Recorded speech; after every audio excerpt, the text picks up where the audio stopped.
नमस्कार, बहुत स्वागत है हमारी खास पेशकश में। मैं हूं आपके साथ ऋतु भंडारी। शुरुआत करेंगे जहां दिल्ली के मुख्यमंत्री अरविंद केजरीवाल की गिरफ्तारी को लेकर सियासत न सिर्फ दिल्ली में बल्कि पूरे देश भर में तेज हो चुकी है। बीजेपी जहां नई शराब नीति में भ्रष्टाचार का लगातार दावा कर रही है, तो वहीं आम आदमी पार्टी ने भी बीजेपी पर ईडी के इस्तेमाल का गंभीर आरोप लगा दिया।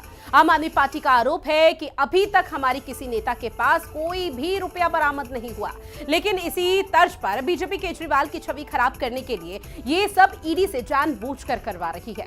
जिस शरद रेड्डी के बयान पर गिरफ्तारी हुई है, उसी शरद रेड्डी की कंपनी ने बीजेपी को भी चंदा दिया। ये आम आदमी पार्टी का कहना। नमस्कार, मेरा नाम सुनीता केजरीवाल है।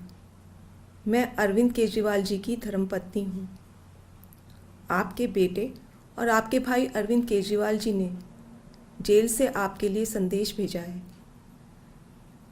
मेरे प्यारे देशवासियों, मुझे कल गिरफ्तार कर लिया गया। मैं अंदर रहूं या बाहर, हर पल देश की सेवा करता रहूंगा। मेरी ज़िंदगी का एक एक पल देश के लिए समर्पित है। मेरे शरीर का एक एक कतरा देश के लिए है। इस पृथ्वी पर मेरा जीवन ही संघर्ष के लिए हुआ है। आज तक बहुत संघर्ष किए, आगे भी मेरी ज़िंदगी में बड़े बड़े संघर्ष लिखे हैं। इसीलिए ये गिरफ्तारी मुझे अचंभित नहीं करती। आपसे मुझे बहुत प्यार मिला है। पिछले जन्म में ज़रूर मैंने बहुत पुण्य किए होंगे, जो मैं भारत जैसे महान देश में पैदा हुआ।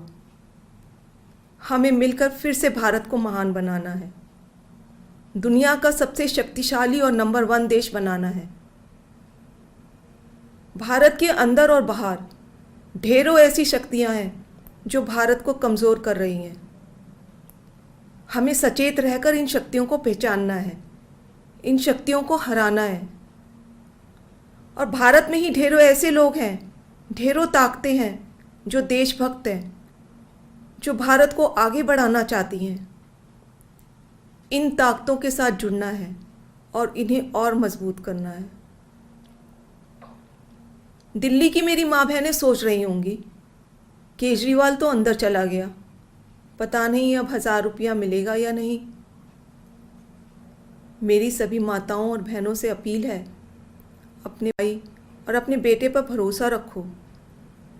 ऐसी सलाखें नहीं जो आपके भाई और आपके बेटे को ज़्यादा दिन अंदर रख सके। मैं जल्द बाहर आऊँगा और अपना वादा पूरा करूँगा। क्या आज तक कभी ऐसा हुआ कि केजरीवाल ने कोई वादा किया और पूरा नहीं किया? आपका भाई, आपका बेटा लोहे का बना है, बहुत मजबूत है। बस एक विनती है, एक बार मंदिर ज़रूर जाना और भगवान से मेरे लिए आशीर्वाद मांगना। करोड़ों लोगों की दुआएं मेरे साथ है, यही मेरी ताकत है। आम आदमी पार्टी के सभी कार्यकर्ताओं से भी मेरी अपील है कि मेरे अंदर जाने से समाज सेवा और लोक सेवा का काम रुकना नहीं चाहिए। और हाँ, इस वजह से बीजेपी वालों से भी नफ़रत नहीं करनी। वे सब हमारे भाई बहन हैं। मैं जल्द लौट कर आऊँगा। आपका अपना अरविंद। जय हिंद। केजरीवाल की पत्नी सुनीता केजरीवाल को आप सुन रहे थे, जहां उन्होंने कई महत्वपूर्ण बातों का जिक्र किया। इसके साथ ही ये भी कहा कि दिल्ली की सरकार की तरफ से जो यहां पर लाभ दिल्ली की जनता को मिल रहा था वो रुकेगा नहीं। अरविंद केजरीवाल बेशक से जेल में हैं, लेकिन जो सच है वो जल्द ही सबके सामने होगा कि किसी भी तरह का कोई घोटाला नहीं हुआ है। ये महज एक षड्यंत्र है, ये महज एक साजिश है, जिसका शिकार अरविंद केजरीवाल और पूरी आम आदमी पार्टी इस वक्त होती हुई नजर आ रही है। साथ ही उन्होंने ये भी कहा सुनील जाखड़ ਅੱਜ ਈਸੀ ਜਾ ਰਹੇ ਨੇ, ਕਹਿੰਦੇ ਕਿ ਪੰਜਾਬ ਦੇ ਵਿੱਚ ਐਕਸਾਈਜ਼ ਪਾਲਿਸੀ ਕੋਈ ਜਾਂਚ ਚਲਾਈ ਹੋਈ ਹੈ ਤੇ ਉਹਦੀ ਵੀ ਜਾਂਚ ਕਰਾਵਾਂਗੇ। ਸੁਨੀਲ ਜਾਖੜ ਈਸੀ ਜਾ ਰਹੇ ਨੇ, ਜਿਹੜੇ ਪਿੱਛੇ ਜੇ ਕਹਿੰਦੇ ਸੀ ਕਿ ਕੇਜਰੀਵਾਲ ਤੇ ਭਗਵੰਤ ਮਾਨ ਨੇ ਫੋਟੋ ਲਾ ਲਈ ਸੀ ਚਾਕੀਆਂ ਤੇ, ਜਿਹੜੇ ਬਾਅਦ ਮੁੱਕ ਕਰਨਾ ਪੈ ਗਿਆ ਸੀ। ਛੱਡੋ ਕਰੇ ਆਪਣੀ ਪਾਰਟੀ ਨਾਲ ਗੱਲ ਜਾਖੜ ਸਾਹਿਬ ਕਿਹੜੀ ਪਾਰਟੀ ਦੇ ਅੱਜਕੱਲ ਭਾਜਪਾ ਦੇ ਪ੍ਰਧਾਨ ਨੇ। ਅੱਜਕੱਲ ਭਾਜਪਾ ਚਲੋ ਕੋਈ ਉਹਨਾਂ ਨੂੰ ਕਹੋ ਪਹਿਲਾਂ ਪਾਰਟੀ ਦੀ ਸਟੇਬਿਲਿਟੀ ਦੱਸ ਦਿਓ ਕਿ ਕਿੱਥੇ ਹੋ, ਫਿਰ ਬਾਅਦ ਚ ਗੱਲ ਕਰਾਂਗੇ। ਤਕੜੇ ਹੋ ਕੇ ਲੜਾਈ ਇੱਥੋਂ पार्टी के ऑफिस वाल जावांगे, पार्टी के ऑफिस वाल जावांगे। अब यहाँ से पार्टी के ऑफिस की तरफ मार्च करेंगे। शहीद आजम भगत सिंह, राजगुरु सुखदेव को श्रद्धांजलि देकर हम उनको याद करेंगे और उनकी सोच को बचाने के लिए भगत सिंह की सोच ये थी कि मुझे कोई शक नहीं कि आजादी मिलेगी या ना, आजादी तो मिलेगी, लेकिन मुझे डर इस बात का है कि आजादी के बाद देश कौन से हाथों में जाएगा। और आज ये डर पूरा सही साबित हो गया भगत सिंह का। ये लोग आ गए, ये लोग डिक्टेटरशिप करते हैं, किसी के एमएलए खरीद लो, किसी की सरकार तोड़ दो, किसी राज्यसभा में खरीद लो, कहीं लोकसभा में खरीद लो, विधानसभा में खरीद लो। ये खरीदो फरोख्त वाला भाई सब काम देश में बंद होना चाहिए। लोकतंत्र को बचाना है। कौम को कबीलों में मत बांटिए, लंबे सफर को मीलों में मत बांटिए। एक बहता दरिया है मेरा भारत देश, इसको नदियों और झीलों में मत बांटिए। और एक अरविंद केजरीवाल जी के लिए बोल रहा हूँ 4 लाइनें कि हुकूमत वो करते हैं जिनका दिलों पर राज होता है। हुकूमत वो करते हैं जिनका दिलों पर राज होता है। यूं कहने को तो मुर्गे के सर पे भी ताज होता है।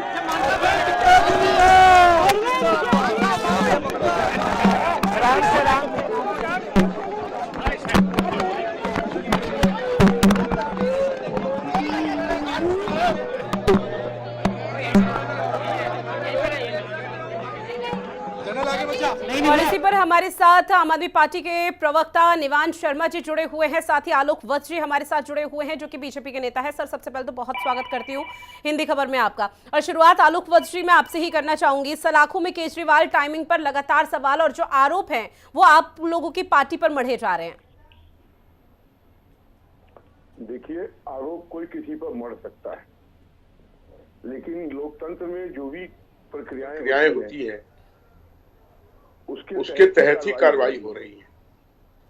ये कितना पुराना केस है ये आबकारी घोटाले का। इनके 3 मंत्री इस घोटाले में जेल के अंदर।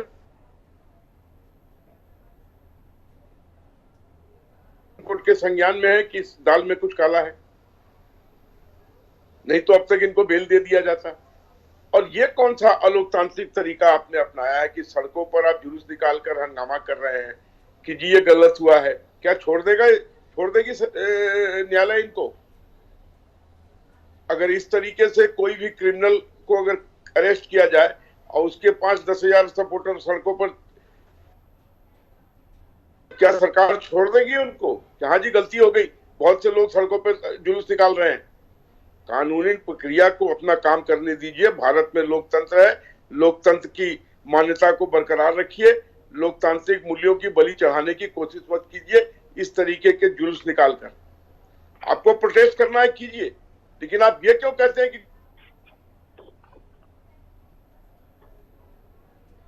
कोर्ट का काम है कि ये बरी करने लायक है या नहीं है? कर रहे हैं आप, डिक्टेशन दे रहे हैं आप, रूलिंग दे रहे हैं। जो करना है कीजिए, वो लोकतंत्र में अलाउड है, लेकिन आप लोकतंत्र की मंदिर न्यायालय को आप गाइड ना करने की कोशिश करें। जी, मेरा इनसे यही अपील है, आपको जितना जुलूस निकालना है निकालिए, जितना नारेबाजी करना है कीजिए, वो जायज है, लेकिन लोकतांत्रिक मूल्यों पर आप अपना डिक्टेशन ना दें। ठीक है, let the law take its own course.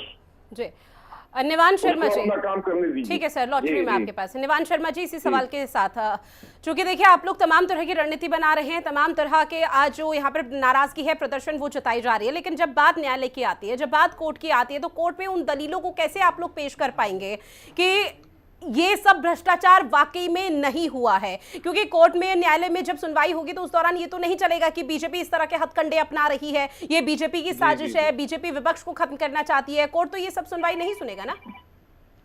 Madam, अब आप मुझे 2 मिनट दीजिएगा। जी बिल्कुल, क्योंकि हो सकता है कि आज के बाद इस विषय पे चर्चा भी होनी बंद हो जाए, आप मेरी बात याद रखिएगा। इसलिए मुझे 2 मिनट दीजिए, मैं आपको बताता हूँ कि चोर कौन है। आज जो ये इन्होंने जो इतना बड़ा षड्यंत्र रचा है, मैं आपके चैनल पे पहली बार इसको एक्सपोज करने जा रहा हूँ। आप मेरे को 2 मिनट दीजिएगा, इंटरप्ट मत कीजिएगा, आपकी जनता के लिए। बिल्कुल। देखिए, जो मेन अप्रूवर हैं जिनके गवाही पर इन्होंने अरविंद केजरीवाल जी को जेल के अंदर बंद किया है, उनका नाम है शरद चंद्र रेड्डी। ये मेन अप्रूवर जो है, इनको दिल्ली एक्साइज में पॉलिसी के तहत इनको जो है वो ठेके मिले थे दिल्ली के अंदर। उसके बाद जब दिल्ली के अंदर इनको ठेके मिले तो ऑन रिकॉर्ड इलेक्टोरल बॉन्ड जो है वो 3 करोड़ रुपए का इन्होंने बीजेपी को दिया। आप नोट करते जाइएगा, जनवरी के अंदर 3 करोड़ रुपए का इलेक्टोरल बॉन्ड इस शरद चंद्र रेड्डी ने बीजेपी को दिया। उसके बाद जुलाई में 1.5 करोड़ रुपए का इलेक्टोरल बॉन्ड इस शरद चंद्र रेड्डी ने बीजेपी को दोबारा दिया। उसके बाद 9 नवंबर को जो है वो ईडी इनके छापा मारती है और 9 नवंबर को ये बोलते हैं कि मैं अरविंद केजरीवाल जी को नहीं जानता, मेरी आम आदमी पार्टी के किसी नेता से कोई बात नहीं हुई। उसके बाद 10 नवंबर को ईडी इन्हें अरेस्ट कर लेती है। उसके बाद 10 नवंबर को पीएमएलए एक्ट लगा के ये शरद चंद्र रेड्डी को अरेस्ट कर लिया जाता है। 15 नवंबर को 5 करोड़ रुपए का बॉन्ड दोबारा से ये बीजेपी को देते हैं। ये ऑन रिकॉर्ड है सारी चीजें, एसबीआई ने जो लिस्ट दी है। 10 नवंबर को अरेस्ट होने के बाद 15 नवंबर को 5 करोड़ रुपए का बॉन्ड ये दोबारा बीजेपी को देते हैं। 6 जनवरी को ईडी इनके ऊपर चार्जशीट फाइल करती है और बताती है कि ये शराब घोटाले के किंग पिन मास्टरमाइंड हैं, जो 3 बार बीजेपी को इलेक्टोरल बॉन्ड से चंदा दे चुके हैं। ईडी बताती है कि ये किंग पिन मास्टरमाइंड है। जो आज मास्टरमाइंड ये अरविंद केजरीवाल को बता रहे हैं, वो मास्टरमाइंड इन्हें बताया गया 6 जनवरी को। उसके बाद जनवरी में ईडी ये जब कोर्ट में गए शरद चंद्र रेड्डी, उन्होंने बोला कि ईडी मुझे धमका रही है, ईडी मेरे को प्रेशराइज कर रही है, मेरे एम्प्लॉइज को डरा रही है और मेरे से बयान लेना चाहती है। 6 महीने तक ये शरद चंद्र रेड्डी को जेल में रखा गया। अप्रैल में शरद चंद्र रेड्डी ने अपने बयान से पलट गए। इन्होंने बोला कि हाँ, मैंने 100 करोड़ रुपए का लेन देन किया है और मैं अरविंद केजरीवाल को जानता हूं। उसके बाद मई में हाई कोर्ट में ये बेल की अपील लगाते हैं शरद चंद्र रेड्डी और बोलते हैं कि मेरी पीठ में दर्द है, मुझे बेल दे दी जाए। वो इंसान जो ये पहले बयान देता है कि पहले वो बीजेपी का इलेक्टोरल बॉन्ड देता है, उसके बाद बयान देता है कि मैं अरविंद केजरीवाल जी को नहीं जानता, उसके बाद अपनी स्टेटमेंट चेंज कर देता है तो और कोर्ट में जाता है बेल के लिए कि मेरी पीठ में दर्द है, मुझे बेल दे दीजिए। और ईडी कहती है कि कोई बात नहीं, आप इन्हें बेल दे दीजिए, इनको पीठ में बहुत दर्द है। उसके बाद 8 मई को जो है वो इनको बेल मिल जाती है। उसके बाद 2 जून को जो है ये सरकारी गवाह बन जाते हैं, अप्रूवर बन जाते हैं। 2 जून 2023 को ये अप्रूवर बन जाते हैं। उसके बाद नवंबर 2023 में जब बीजेपी जानती है कि ये शरद चंद्र रेड्डी जो है ये 100 करोड़ के मनी लॉन्ड्रिंग के अंदर जेल में रह के आए हैं, ये मास्टरमाइंड किंगपिन है जैसा इनको ईडी ने बताया, नवंबर के अंदर फिर से बीजेपी को ये जेल से बाहर आने के बाद 50 करोड़ रुपए देते हैं, जो कि ऑन रिकॉर्ड है इलेक्टोरल बॉन्ड लिस्ट में। उसके बाद ये बीजेपी के ईडी के अप्रूवर बन जाते हैं और अरविंद केजरीवाल जी के केस में, आप मुझे सुन पा रहे हैं? जी बिल्कुल बिल्कुल, आप अपनी बात। अरविंद केजरीवाल के केस में इनको मुख्य आरोपी बना दिया जाता है। तो आप देखिए, जो व्यक्ति पीएमएलए अकाउंट के अंदर, पीएमएलए जब आपके ऊपर केस लगता है तो सबसे मेन होता है प्रोसीड्स ऑफ क्राइम, की पैसा कहां गया, मनी ट्रेल क्या है। आज मैंने आपके सामने इलेक्टोरल बॉन्ड के थ्रू ये साबित कर दिया कि मनी ट्रेल जो है वो जो दिल्ली एक्साइज घोटाले का मनी ट्रेल भाजपा ने लिया है, ऑन रिकॉर्ड इन अकाउंट्स। ठीक है, इसका जवाब मैं आलोक जी से लूंगी। जी बिल्कुल सर, इसका जवाब मैं आलोक जी से लूंगी, क्योंकि शराब घोटाले के मामले में अब कहीं ना कहीं चंदे की भी एंट्री हो चुकी है। लेकिन निवान जी, एक रिएक्शन और आपसे मैं लेना चाहूंगी, क्योंकि इलेक्टोरल बॉन्ड का जिक्र आपने किया, उसको पहले से ही लगातार ये कहा जा रहा है कि वो वैधता है, वो वैध है, वो लीगल है, वो इलीगल नहीं है। अगर क्योंकि वो वैध है तो उसका जो चंदा आया है, बात ही नहीं कर रहा मैं, आप समझिए मैं क्या बोल रहा हूँ। मैं ये आपकी बात से मैं समझ गई, आपकी बात में समझ गई, लेकिन बाकी पार्टियां भी है जो इलेक्टोरल बॉन्ड को इस पूरे मामले में एंट्री करती हुई नजर आ रही है। आप देखिए, जो व्यक्ति अरविंद केजरीवाल जी के केस में मुख्य गवाह है, वो बीजेपी को 50 करोड़ रुपए का चंदा क्यों देता है? 6 महीने जेल के अंदर जब उसको ईडी किंग पिन बताती है तो उससे 50 करोड़ रुपए चंदा क्यों लेती है, आप बताइए। आज ये पूरी दुनिया के सामने एक्सपोज हो गए हैं कि एक्साइज घोटाले में सबसे, ठीक है, हमारे साथ कांग्रेस के प्रवक्ता वाचस्पति द्विवेदी जी भी जुड़ गए हैं। सर, बहुत स्वागत करती हूं मैं हिंदी खबर में आपका। द्विवेदी जी, मैं लौटूंगी आपके पास, लेकिन उससे पहले आलोक जी जवाब दीजिए। पहले 3 करोड़ की राशि यहाँ पर ट्रांसफर की जाती है, उसके बाद ये 5 करोड़ की संख्या हो जाती है कि 5 करोड़ की जो चंदा है वो यहाँ पर दिया गया है। जिस शरद रेड्डी पर इतने तमाम आरोप लग रहे हैं, जो मुख्य सरकारी गवाह इस वक्त बना हुआ है, वही शरद रेड्डी आप लोगों को पैसा दे रहा है, और तमाम सवाल यहाँ पर खुद निवान जी उठाते हुए नजर आए।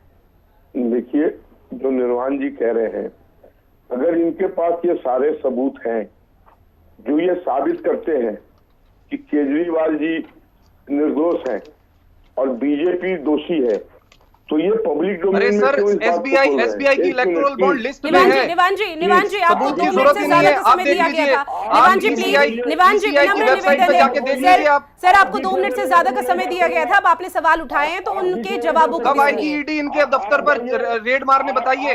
निवान शर्मा जी लॉटरी में आपके पास। क्या आलोक जी बीजेपी बात के ऊपर ईडी रेड मारेगी, बताइए आप। निवान जी ऐसे चर्चा नहीं हो पाएगी। आपने जो सवाल उठाए उनके जवाब सुन लीजिए सर। आप सड़कों पर जाके मैडम, चिल्लाइए, कोई जवाब उससे नहीं कुछ है इनके होने वाला पास। है। तो सर जब आप सुन ही नहीं रहे तो कहाँ से जवाब सुनेंगे? आलोक जी जवाब दीजिए। बताइए, आप जवाब मेरा बताइए, ये कहना- बताइए। मेरा ये कहना है कि इनको कहिए कि सड़क पर जाके जुलूस निकालें, चिल्लाएं वहां पे जाके, इससे कुछ नहीं होने वाला है। केजरीवाल जी छूटने वाले नहीं है। और दूसरी बात, अगर इनके पास ये सारे सबूत हैं जो ये साबित करते हैं कि केजरीवाल जी दोषी नहीं है, तो कोर्ट में क्यों नहीं जाते हैं? कोर्ट को सामने जाके क्यों नहीं सारे तथ्य रख देते हैं? ये पब्लिक डोमेन में बोल के किसको बदनाम करने की कोशिश कर रहे हैं? ये जो बात कह रहे हैं इसमें कितनी सत्यता है, ये जाके कोर्ट को बताएं। जब मामला सब जुडिस हो चुका है तो सारा फैसला कोर्ट से ही आएगा। ठीक है, सीधे तौर पर ये समझा जा सकता है कि आम आदमी पार्टी के पास अगर सबूत है जी। ये सड़कों पे चिल्लाने मैडम, से मैं तो ये कह रहा हूँ, कि ईडी जब हमने मनी ट्रेल साबित कर दिया तो ईडी बीजेपी कब जाएगी, ये बताइए आप। लेकिन उनका सीधे तौर पर कहना है ना कि अगर आपके पास एक अरविंद गवाह- केजरीवाल के खिलाफ कोई ऐसा गवाह के सबूत नहीं बिहाफ है पर और आप मुझे ये बताइए, जिस गवाह के ठीक है सर, मेरे साथ कांग्रेस के प्रवक्ता भी जुड़े हैं, उनसे भी उनका रिएक्शन लेना बेहद जरूरी हो जाता है। द्विवेदी जी, कांग्रेस किसके साथ है? अरविंद केजरीवाल के? कोई विश्वास करेगा सच बोल रहे हैं कि झूठ बोल रहे हैं? देखिए, जाइए कोर्ट में। कांग्रेस पार्टी हमेशा सत्य के साथ रही है और सत्य के साथ है। अभी सत्य कौन है आप लोगों की नजर में? बात को आज कर रहा हूँ, अरविंदो फार्मा का इतिहास हमेशा विवादास्पद रहा है। ये सबसे ज्यादा बड़ी एक कंपनियों में से एक है, जेनरिक ड्रग्स जो बनाने वाली। इसने पूरे देश में और विदेश में जेनरिक दवाइयां जो बनाई, जाम्बिया और अन्य देशों में इसके द्वारा जो बनाए गए उत्पाद थे उससे बहुत लोगों की मृत्यु हुई। अमेरिका में इस पे बहुत प्रतिबंध लगाए गए। अब एक क्रोनोलॉजी, मैंने आप लोगों की बात को सुन नहीं पाया क्योंकि बीच में ध्वनि में प्रॉब्लम आ रही थी। मैं कहना चाहता हूँ, शरद रेड्डी जी अरविंदो फार्मा लिमिटेड के जो हैं एक जो पार्टनर है, मैं उसका ये कहना चाहता हूँ कि उन्होंने 5 करोड़ का जो एक बीजेपी को नवंबर 2022 में एक इलेक्ट्रल बॉन्ड खरीदा था और उसके मात्र ये जो खरीदा था वो इनके जो गिरफ्तारी हो गई थी उसके मात्र 5 दिन बाद उन्होंने 5 करोड़ का बीजेपी को इलेक्ट्रल बॉन्ड खरीदा। क्यों खरीदा, ये एक विवाद की बात है। अब जब आपको गिरफ्तार हुए तो इसके 5 दिन के बाद आपने इलेक्ट्रल बॉन्ड और बीजेपी के नाम पे क्यों खरीदा? क्योंकि ईडी जो है वो पूरा बीजेपी के साथ ताउन करके काम कर रही है, बीजेपी का पपेट है। इसके बाद फिर देखिए कि जो कविता जी की बात है, जो बीआरएस और टीडीपी को भी चंदा इन्होंने लेकिन जो दिया है या चंदा या इलेक्ट्रल बॉन्ड जिसको हम कह रहे हैं वो उन्होंने गिरफ्तारी के पहले दिया है, तो कविता जी की उस पर गिरफ्तारी का कोई सबब नहीं बनता।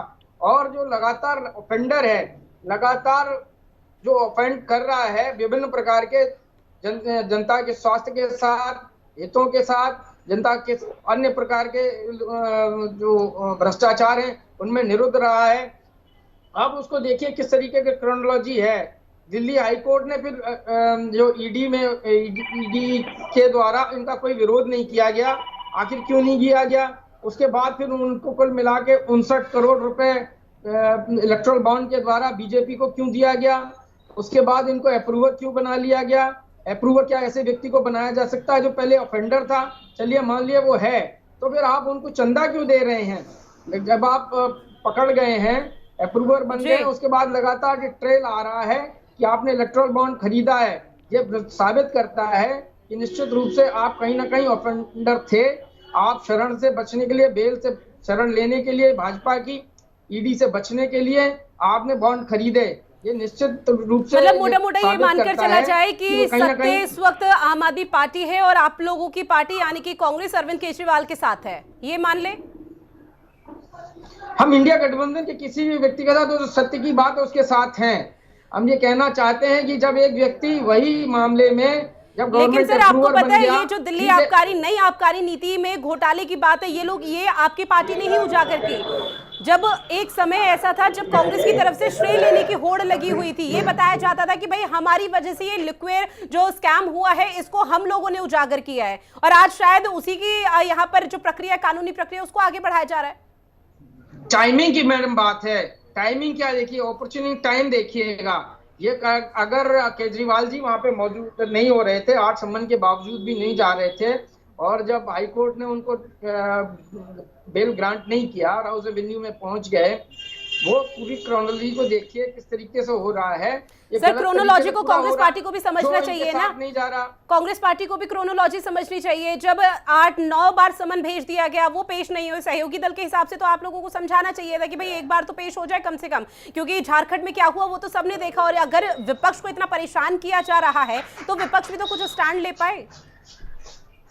बिल्कुल, देखिए हर व्यक्ति को जो भी आरोपित हो उसको अधिकार है कि वो अपनी प्रतिरक्षा करे और न्याय की शरण में जाए। अगर लेकिन जो 8 बार ईडी ने इनको जो सम्मन जारी किए, उसमें किस आधार पर उनको सम्मन जारी किए? क्या वो ऑफेंडर थे? क्या उनके पास किसी प्रकार का कोई ट्रेल पाया गया? ईडी की तरफ से कहा जा रहा था महज पूछताछ के लिए बुलाया जा रहा है। निवान शर्मा जी, सीधे तौर पर ये कहना कि न्याय की शरण में आप लोगों को जाना चाहिए, आपके सहयोगी दल खुद कह रहे हैं, बीजेपी की तरफ से कहा जा रहा है कि अगर आप लोगों के पास इतने पॉइंट्स हैं कि भाई जो अरविंद केजरीवाल को बेगुनाह यहाँ पर साबित कर सकते हैं इस पूरे स्कैम में, तो आप लोग सीधा कोर्ट का रुख कीजिए।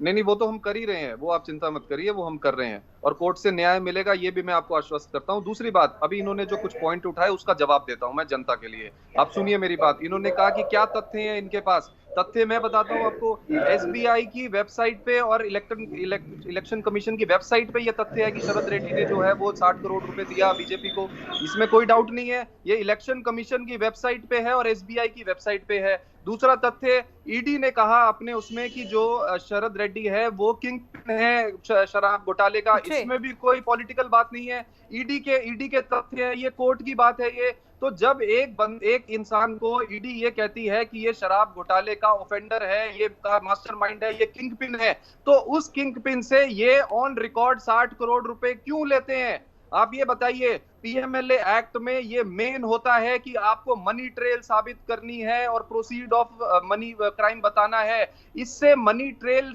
क्लियरली साबित होती है कि जो किंग पिन है शराब घोटाले में, उससे बीजेपी ने चंदा लिया। तो पैसा कहां गया शराब घोटाले का? पैसा गया बीजेपी के पास। तो शराब घोटाले का सबसे बड़ा आरोपी कौन बनता है? आप बताइए। जिसके पास पैसा गया, तो पैसा किसके पास गया? पैसा बीजेपी के पास गया। तो ये बताइए कि ईडी कब जा रही है बीजेपी के पास? ईडी कब गिरफ्तार करेगी बीजेपी के लोगों को? जिस गवाह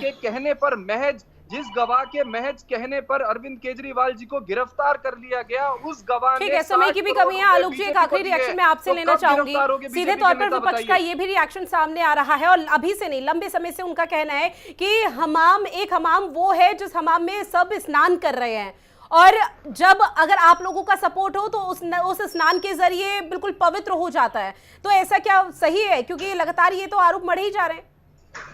देखिए, मैं एक चीज बता देता हूं कि जो आपके प्रवक्ता के पास इतने सबूत है, तो पब्लिक डोमेन में उसको चीख कर बोलने से कोई फायदा है? आप कोर्ट में जाइए, कोर्ट में उन चीजों को पेश कीजिए और केजरीवाल जी को छुड़ा कर ले आइए और बीजेपी के नेताओं को अंदर करवा दीजिए। बड़ा सिंपल है। अगर मेरे पास सबूत हो, मैं पब्लिक में थोड़ी चिल्लाऊंगा। हमें दे दीजिए, मैं तो कोर्ट में ले जाकर उसको पेश करूंगा। ये खुद कह रहे हैं कि मुझे कोर्ट पर विश्वास है। ये मुझे आपके पास है ना सर? ईडी तो जाएगी नहीं बीजेपी दफ्तर।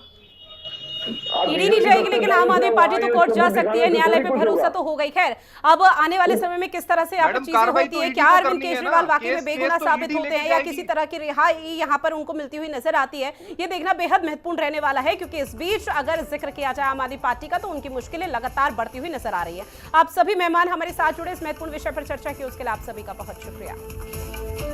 और हमारी खास पेशकश में फिलहाल के लिए इतना ही। मुझे दीजिए इजाजत। नमस्कार।